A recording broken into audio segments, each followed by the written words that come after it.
Dok, apakah terlalu sering melakukan masturbasi bisa menyebabkan gangguan ereksi atau impotensi? Temukan jawabannya di video ini ya.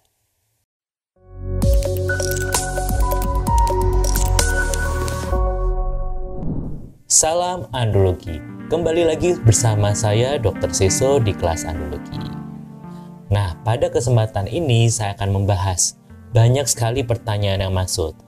Dok, kalau sering melakukan masturbasi atau onani bisa menyebabkan impotensi atau tidak sih, Dok? Nah, sebelum lanjut, jangan lupa untuk subscribe kelas andrologi dan nyalakan lonceng notifikasinya ya.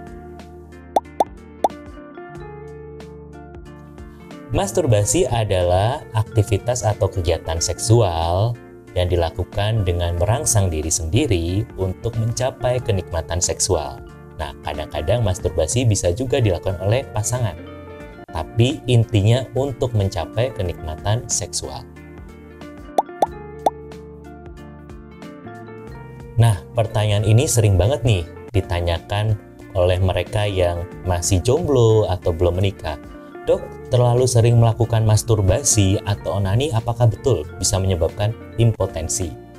Nah, sebelum lanjut, kita harus tahu dulu yang namanya disfungsi ereksi atau impotensi sendiri dibagi menjadi dua, yakni disfungsi ereksi yang sifatnya organik karena ada kelainan dalam tubuh kita, atau disfungsi ereksi yang bersifat psikogenik, biasanya berkaitan dengan psikis.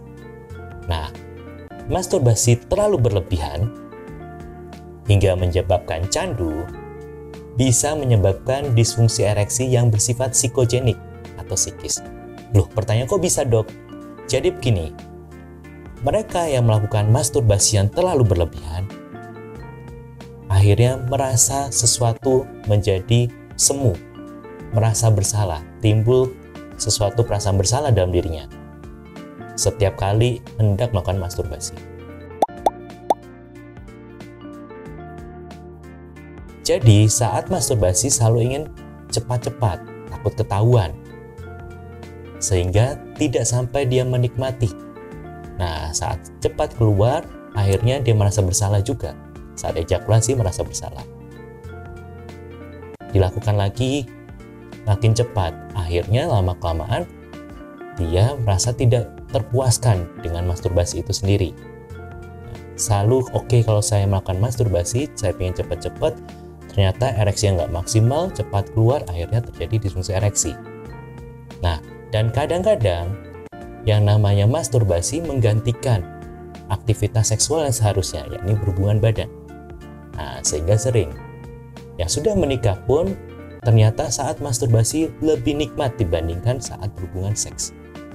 Nah, karena apa? Fantasi seksual yang didapatkan saat masturbasi berbeda dengan fantasi seksual saat berhubungan seks yang semestinya. Nah, makanya sering, Dok, kalau saya berhubungan dengan istri kok ternyata saya nggak bisa ereksi, saya mengalami disfungsi ereksi. Nah, ini yang disebut dengan disfungsi ereksi yang bersifat psikogenik. Nah, jadi kalau pertanyaannya, Dok, apakah masturbasi bisa menyebabkan gangguan ereksi? Jawabannya bisa jika berlebihan, karena akan mempengaruhi psikis yang namanya disfungsi ereksi psikogenik. Nah, ini banyak sekali yang nanya, Dok, gimana sih tandanya kalau misalnya kita kecanduan masturbasi gitu ya? Nah, biasanya saya akan bilang, masturbasinya bagaimana, frekuensinya, intensitasnya. Oh, Dok, setiap hari, sehari sampai 5 kali lah, itu berarti berlebihan. Kadang-kadang selalu ada keinginan, susah tidur, lalu akhirnya setelah masturbasi jadi tidurnya pules. Nah, jadi yang namanya memang masturbasi atau aktivitas seksual apapun, nanti memang akan keluar yang namanya hormon endorfin, hormon oksitosin, yang akan merilekskan diri kita. Nah, tapi kalau itu menjadi kecanduan, kita harus mengeluarkan hormon kebahagiaan atau hormon endorfin itu dengan cara masturbasi, sehingga mengganggu aktivitas kita, aktivitas fisik kita, mengganggu fungsi kehidupan kita. Nah, itu baru kita namakan itu kecanduan masturbasi dan tidak sehat. Apalagi hingga mengganggu hubungan dengan istri. Oke, banyak sekali nih yang bilang, "Dok, masturbasi selalu dilakukan oleh pria." Ternyata wanita juga melakukan masturbasi. Karena apa? Masturbasi ini adalah aktivitas seksual untuk merangsang dirinya sendiri untuk mencapai kenikmatan seksual.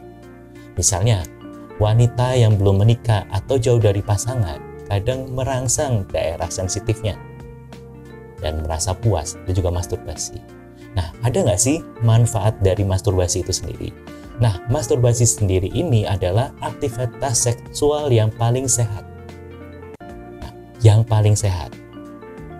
Minim resiko jika dibandingkan dengan free sex. Nah, saat masturbasi yang menggantikan aktivitas seksual berhubungan intim, akan dilepaskan hormon endorfin, sehingga suasana hati lebih tenang. Dok, gimana sih cara melakukan masturbasi yang sehat? Nah, ini pertanyaan yang gimana caranya, apakah ada tutorialnya? Ternyata enggak ya.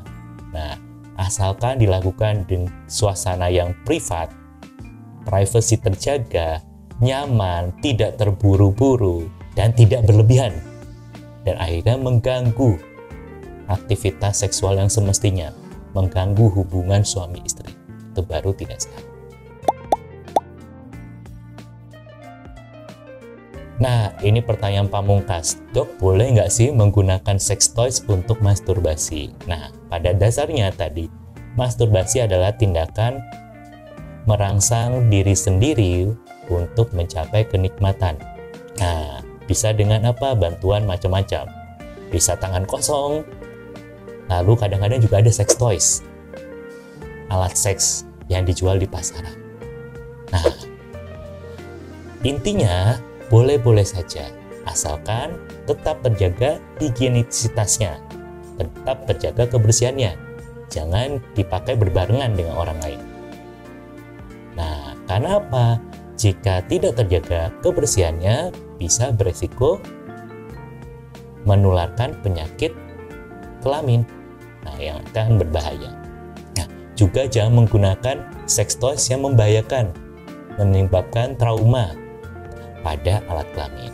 Nanti yang bahaya, yang kena, yang bermasalah kita sendiri. Gitu ya. Oke, sekian jawaban dari saya seputar masturbasi dan hubungannya dengan gangguan ereksi atau disfungsi ereksi atau impotensi. Semoga bermanfaat. Nah, jangan lupa saksikan terus kelas andrologi. Jangan lupa untuk share video ini. Kalau masih bingung, jangan lupa untuk tulis di kolom komentar. Akhir kata, saya Dr. Seso, tetap sehat, tetap semangat, dan salam